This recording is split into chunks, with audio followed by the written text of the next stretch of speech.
Hi friends, welcome to Hurlin Collections. இன்னைக்கு நம்ம என்ன பார்க்க போறோம் அப்படின்னா, இது வரைக்கும் நம்ம பிரேஸ்லெட் வீடியோஸ் தான் பார்த்துருப்போம். இது வந்து நம்ம வந்து கீ செயின் மேக் பண்ண போகிறோம். இந்த கீ செயின் பேஸ் இருக்குது பார்த்தீங்களா, அதை எடுத்துக்கிறோம். இது மேக் பண்ணுறதுக்கு ஐபின், ஹெட் பின் அதெல்லாம் வச்சு தான் நம்ம வந்து மேக் பண்ணுவோம். ஒவ்வொரு கலர் தகுந்த மாதிரி டிஃப்ரெண்ட் டைப்ஸ் ஆஃப் பீட்ஸ் அந்த மாதிரி வச்சு தான் மேக் பண்ணணும். இங்கே பார்த்தீங்கன்னா ஐபினை வந்து பீட்ஸ்குள்ளே போட்டு இந்த மாதிரி ரெண்டு இடத்துலையும் ஒரு ஹோல் மாதிரி க்ரியேட் பண்ணிக்கணும். ஒரு இடத்துல ஹோல் இருக்கும், இன்னொரு இடத்துல க்ரியேட் பண்ணிக்கணும். இந்த மாதிரி பீட்ஸ் க்ரியேட் பண்ணிட்டு சாம்ஸ்னாலும் சாம்ஸ் ஆட் பண்ணிக்கலாம். நான் இன்றைக்கி வந்து ஒரு ஒரு சில்வர் தீம் அந்த மாதிரில தான் வந்து கீ செயின் மேக் பண்ண போகிறேன்.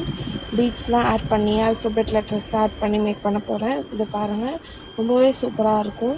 நம்ம ஹேண்ட் பர்ஸ் இந்த மாதிரி ஒரு எல்லாத்துக்குமே வந்து வியர் பண்ணிக்கலாம். ரொம்பவே எஸ்தட்டிக்காக இருக்கும். உங்களுக்கு இந்த மாதிரி கீ செயின் வேணும்னா ஸ்க்ரீனுக்கு தெரிய வாட்ஸ்அப் நம்பரில் மெசேஜ் பண்ணி உங்களோட ஆர்டரை ப்ளேஸ் பண்ணிக்கோங்க. இந்த மாதிரி டிஃப்ரெண்ட் டைப்ஸ் ஆஃப் பீட்ஸில் கூட நம்ம வந்து கீ செயின் மேக் பண்ணலாம். இல்லை இந்த மாதிரி தான் வேணும் அப்படின்னா கூட நம்ம வந்து மேக் பண்ணி கொடுக்கலாம். உங்களுக்கு வேணும்னா ஸ்க்ரீனுக்கு வாட்ஸ்அப் நம்பரில் மெசேஜ் பண்ணி உங்களோட ஆர்டரை ப்ளேஸ் பண்ணிக்கோங்க. என்னோடய வீடியோ பிடிச்சிருந்துச்சுன்னா லைக் பண்ணுங்கள், ஷேர் பண்ணுங்கள், சப்ஸ்கிரைப் பண்ணுங்கள், மறக்காமல் கமெண்ட் பண்ணுங்கள். Thank you friends.